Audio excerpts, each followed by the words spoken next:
In a far part of the galaxy, there was a young alien girl named Zira. She came from a planet called Luria, home of the Lurii people. Her people were quiet, gentle, and could feel emotions through their minds. Zira had soft gray skin, large purple eyes, and thin, glowing lines that move along her arms when she was feeling strong emotions. Zira had been sent to live with humans through a program meant to help alien children find homes. Many humans had signed up to care for alien children, but it was not easy. Zira had already lived with 5 different human families. Each time, she tried to fit in, but something always went wrong. She would get scared, or the people would not understand her. One family thought her glowing arms were creepy. Another one didn't like that she didn't talk much. Each time, they sent her back. She had stopped hoping for a home. Now she just waited for the next person to give up on her.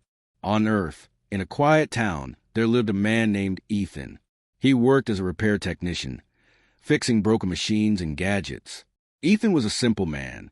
He lived alone, had a small workshop, and enjoyed quiet days. He had no family nearby. Sometimes he talked to his old dog's photo. He missed having someone to talk to. One night, Ethan saw an ad from the Interspecies foster program. He didn't know why, but something about the idea of helping a child from another world made him curious. He didn't have much, but he had a house, time, and a kind heart, so he filled out the form.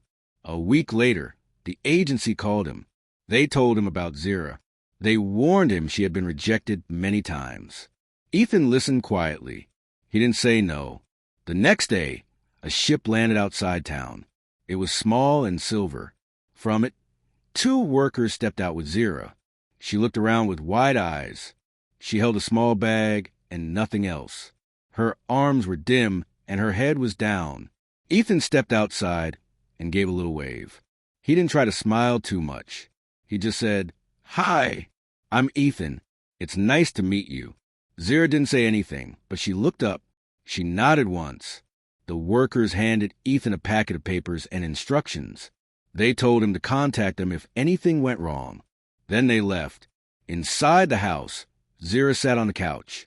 She didn't move much. Ethan brought her a glass of water and sat in a chair across from her. "You don't have to talk," he said. "I know this is strange. Take your time." Zira glanced at him. Her arms glowed just a little. She set the water down carefully. Ethan showed her around the house. There were only 3 rooms. A small kitchen, a bedroom, and his workshop. He had cleaned out the extra room for her. The bed was simple, with soft blankets. He had placed a small light that changed colors beside it. She touched the light. It turned blue. She smiled a tiny smile. "If you want to change anything, let me know," Ethan said. Zira looked at him again and nodded. The first few days were quiet. Ethan didn't ask many questions. He made simple meals and let her decide if she wanted to eat. She spent time walking around the backyard, watching the birds. Sometimes she stood in the corner of the workshop, just watching Ethan fix machines. One morning, Ethan found a little drawing on his table. It showed a bird, a tree, and a small house. In the corner, 2 shapes stood next to each other. One was taller, one smaller. He looked at the drawing and smiled. He didn't say anything. He just taped it to the fridge. Zira noticed it later. Her arms glowed gently. That night, she sat on the porch while Ethan fixed a small radio. She finally spoke, her voice soft and strange. Birds are strange. They sing for no reason. Ethan looked up. Maybe they sing because they're happy, or just because they can. Zira looked at the sky. "I never sang, not even once." Ethan didn't know what to say, so he just said, "That's okay. You don't have to." Zira looked at him, then nodded slowly. That night, she didn't close the door to her room all the way. In her own quiet way, she was beginning to trust him. Zira didn't know if this place would last, but for the first time, she didn't feel like running away. And Ethan, who had never known how lonely he had been, now found his days were a little brighter, a little warmer, because there was someone else in the house. Someone who didn't need him to be perfect, just kind, and that he could do. Zira slowly got used to life in Ethan's home. Every day felt quiet and calm. She liked the way Ethan didn't push her. He never asked her to speak if she didn't want to. He didn't stare at her glowing arms. He didn't seem afraid of her silence. In the mornings, Ethan would make breakfast. He liked toast and eggs. Zira didn't eat much, but she sat at the table. Sometimes she tried small bites of fruit. One day, she picked up a strawberry and held it in her hand for a long time before tasting it. She said nothing, but the tips of her arms glowed pink. Ethan noticed. "You like it?" he asked. Zira gave a small nod. Ethan smiled. "I'll get more of those." Zira began to leave her door open at night. She liked to stand near the window and look at the stars. Sometimes, Ethan would find her there in the early morning, just watching the sky. He didn't ask questions. He just made sure to put a blanket over her shoulders. One day, while Ethan worked on a broken toaster in his shop, Zira stood nearby. She tilted her head, watching the small parts move in his hands.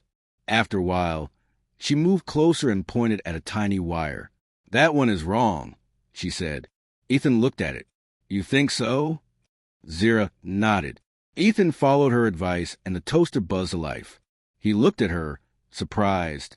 "You're good at this. Want to help me with the next one?" Zira hesitated, then sat down beside him. They worked together, side by side. She didn't say much, but her glowing arms brightened when they fixed things together. The next few days, Zira spent more time in the workshop. She liked sorting the parts. She liked how the machines came back to life. And she liked the way Ethan would smile and say, "Nice work, Zira." Ethan started to understand her in small ways. When her arms turned blue, she was calm. When they flashed red, she was upset. When they glowed gold, she felt proud. They didn't need many words. One afternoon, Ethan brought home a small plant. It had round green leaves and a yellow flower. He placed it in a pot by the window. "I thought it could use some sunlight. And maybe you'd like it too." Zira touched the flower gently. Her arms glowed a soft green. She didn't say anything, but she moved the pot to just the right spot where the sun hit the flower perfectly. Later that day, she gave Ethan a little piece of metal. She had shaped it into a circle with a tiny star in the middle. She placed it on the work table, without a word. Ethan picked it up and turned it in his hands. "Is this for me?" Zira nodded. He placed it on a chain and wore it around his neck. "Thanks," he said. "It's perfect." Zira looked pleased. That night, they watched an old movie together. It was about a robot that wanted to become human. Zira sat very still, her eyes wide. When the robot said, "I just want to belong," she whispered, "Me too." Ethan heard her. He didn't say anything right away. But after the movie, he said, "You do belong, right here." Zira looked at him for a long moment. Then she nodded and leaned her head on his arm. One day, while Ethan was out getting supplies, Zira stayed behind. She cleaned the workshop and even tried to fix a small clock. When Ethan came home, he found the clock ticking and Zira sitting beside it with a small smile. "You fixed it all by yourself?" She nodded. "That's amazing. You're really good at this." Zira's arms glowed gold again. That evening, as the sun went down, Zira sat on the porch with Ethan. She watched the birds fly over the trees. Then she turned to him. "Do you get lonely?" Ethan looked at her. "I used to, not so much now." Zira looked down. "I was always alone, even with people. They didn't see me." "I see you," Ethan said. Zira's eyes filled with soft light. She didn't reply, but she didn't need to. Her arms glowed the warmest gold he had ever seen. That night, Zira drew another picture. This time, it showed the little house, the tree, and the stars. Two shapes stood in front again. One was holding the other's hand. She placed the drawing on Ethan's work table. She didn't say anything, but Ethan understood. She was beginning to feel like she had found something she never thought she would, a place where she was wanted, maybe even a home. One rainy evening, Zira stood by the window. She watched the drops fall, her arms glowing faint blue. Rain was new to her. On her planet, water moved slowly in the air like fog. Earth rain was louder and faster. She pressed her hand against the glass. Ethan was in the kitchen, making soup. He looked over and said, "Cold day, huh?" Zira gave a small nod, but didn't move. Her eyes followed the raindrops. Later that night, while Ethan worked on a broken radio, he heard a strange sound. It was like a soft hum. He looked up and saw Zira sitting near the heater, her eyes closed. Her arms were glowing pink and gold. The humming grew louder. Then her arms turned red. Her body tensed, and her head dropped. "Zira?" Ethan asked, standing up. She didn't answer. Her breathing was fast. Her hands shook. Ethan slowly walked over. "Zira, it's okay. You're safe." But Zira's mind was trapped in an old memory. She remembered a human family who yelled when she had a night panic. They had said she was broken. One of them called her a mistake. Her glow turned bright red. She covered her head and curled up. Ethan knelt beside her. He didn't touch her. He just sat there.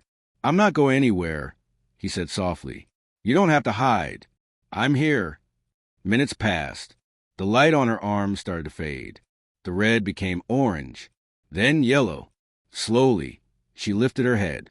Her eyes were wet. "I didn't mean to," she said. "I was scared." "It's okay to be scared," Ethan said. "Everyone feels scared sometimes." "Not like me," she whispered. Ethan thought for a moment. "Maybe not like you, but I still understand." Zira looked at him. She saw no anger, no fear, just calm. For the first time, she reached out and touched his hand. Her fingers were cold. "Thank you," she said. The next day, Zira was quiet. She stayed close to Ethan. He didn't ask questions. They spent the day fixing small things. Zira liked helping with wires and tiny screws. She said it gave her mind something to hold. That evening, Zira placed her hand on Ethan's forehead. "May I show you something?" she asked. Ethan nodded. "Yes." A soft light came from her palm. In his mind, Ethan saw flashes of Zira's memories. He saw her small, standing alone on her planet. He saw a line of humans looking at her like she was strange. He felt her fear, her shame, and her deep wish to belong. The vision ended. Zira pulled her hand back. "I'm sorry," she said. "I wanted you to know." Ethan blinked.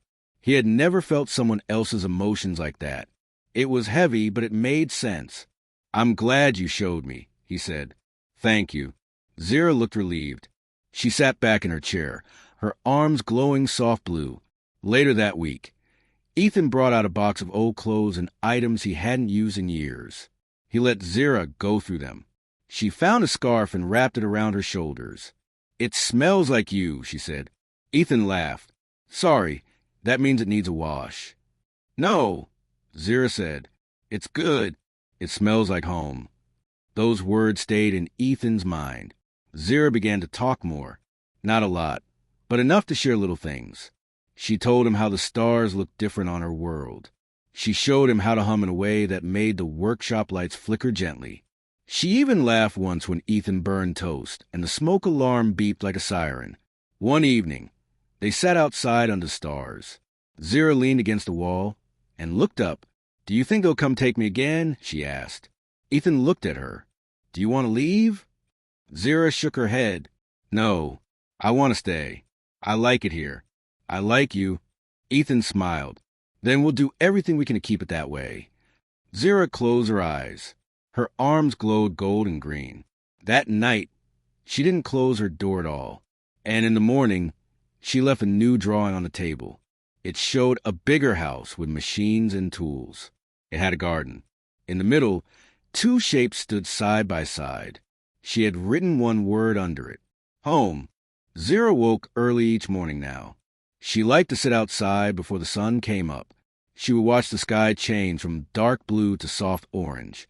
She said it reminded her of her planet's skies, which turned silver before sunrise. Ethan often joined her, holding a warm cup of tea. They would sit in silence, side by side. It was peaceful. One morning, Zira said, "I like it here. I like the quiet. I like the way you talk. You are not loud." Ethan smiled. "That's good. I was never good at talking too much." Zira looked down at her arms, which were glowing gently.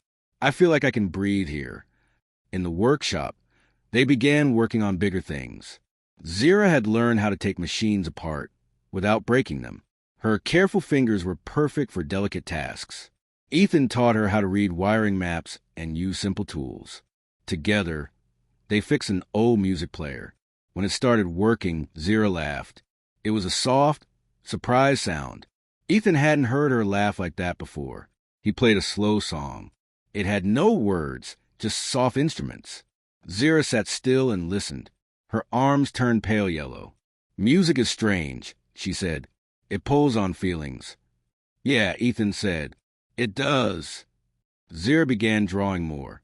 She filled pages with stars, machines, and faces. Some of the faces looked human. Some looked like her people, and some were something new.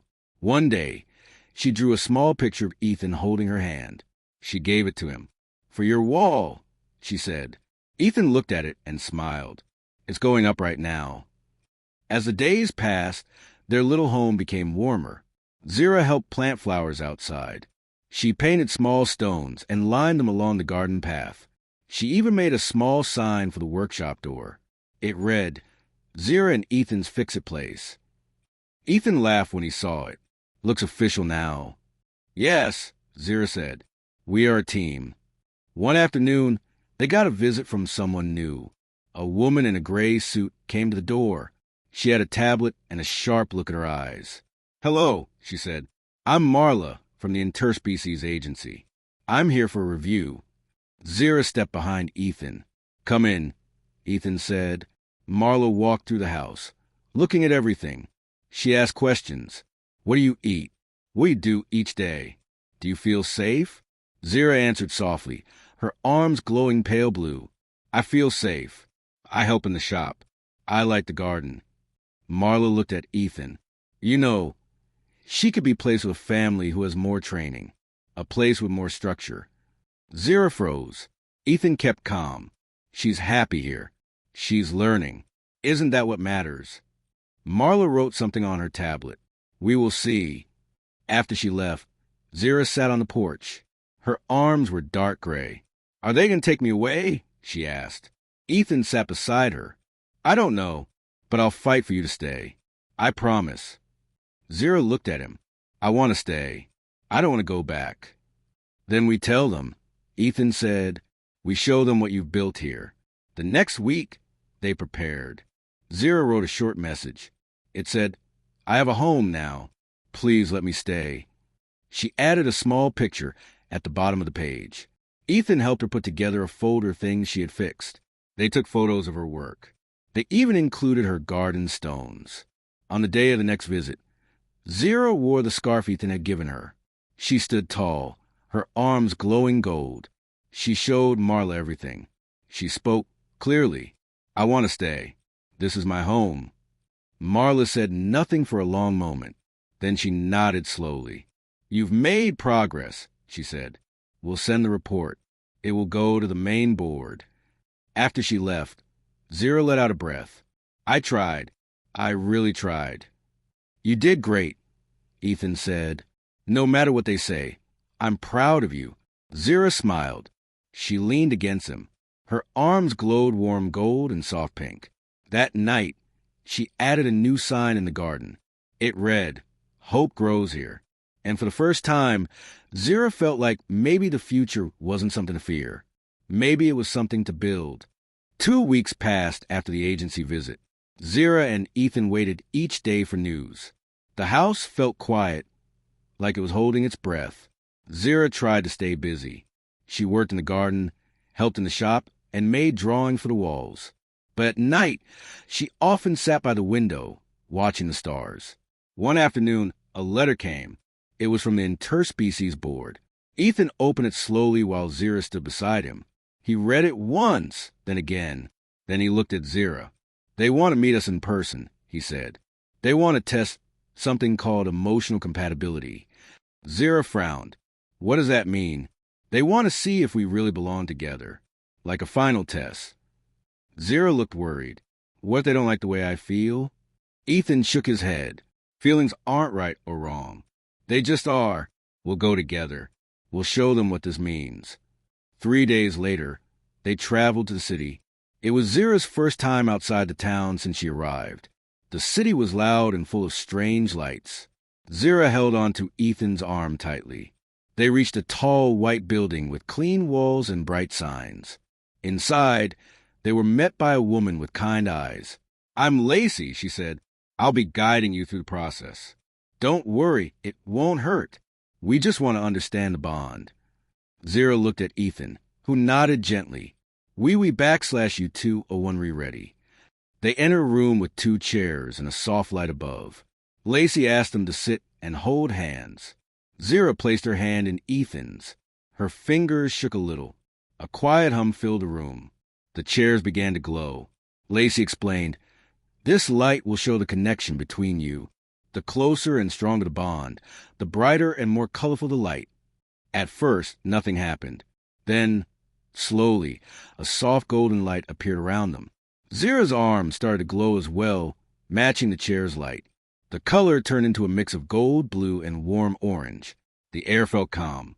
Lacey smiled. "You care for each other deeply." "That's clear. Let's continue."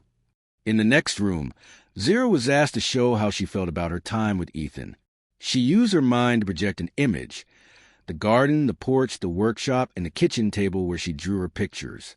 All those things floated in the air like soft glass. Then she added the scarf Ethan gave her, the sign on the door, and the picture of them holding hands. "This is my home," she said. "He made it with me." Lacey and 2 others watched quietly.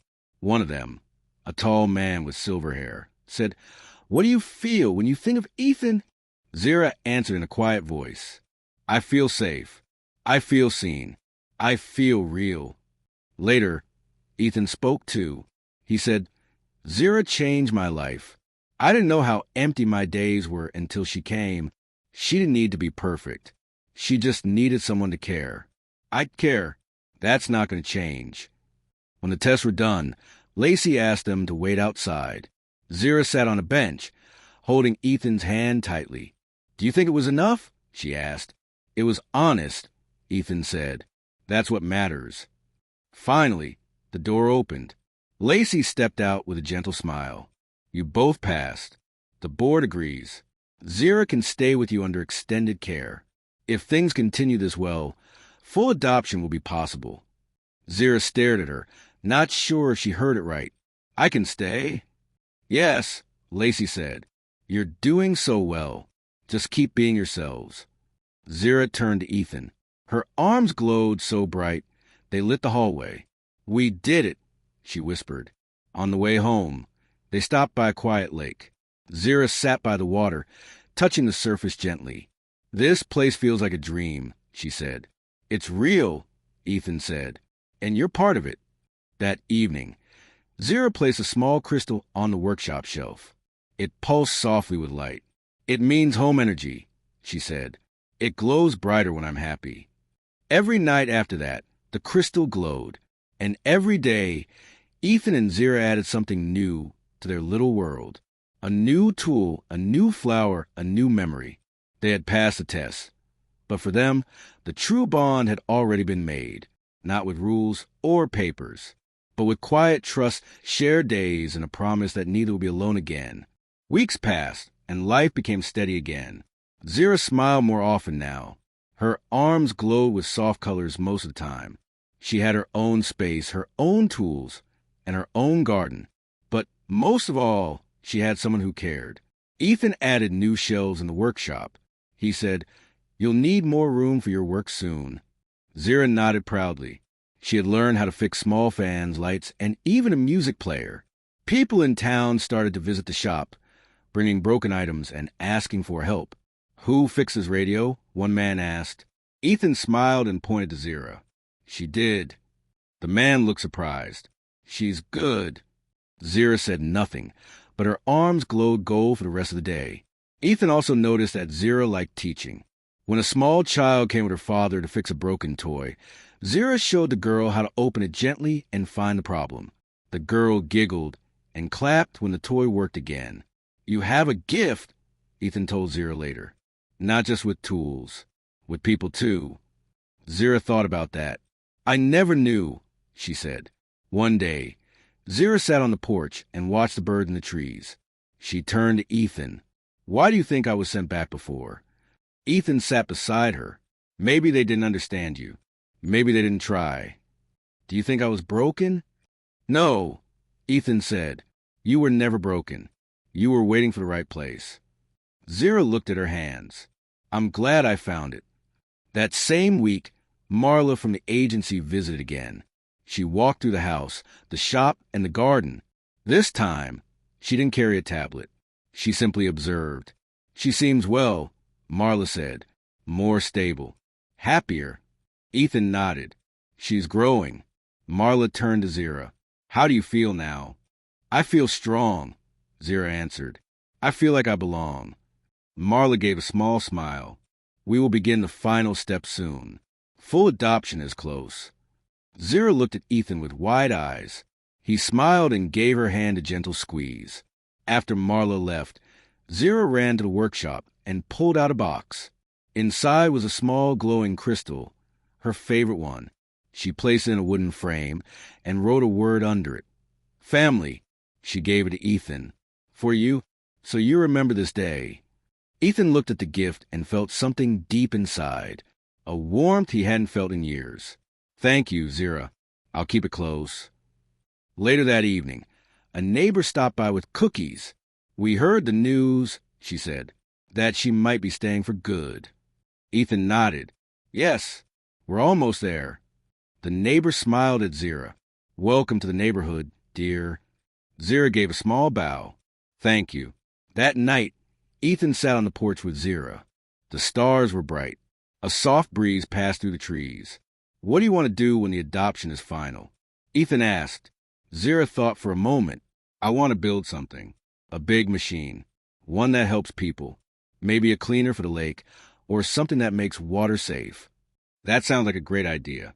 I'll help you build it. Zira looked happy. We can call it Project Hope. Ethan nodded. Perfect name. The next morning, they began drawing plans for the machine. Zira was excited. She worked for hours, sketching and thinking. She even asked for books on water systems. Ethan watched her with pride. She wasn't the same quiet girl who first came to his house.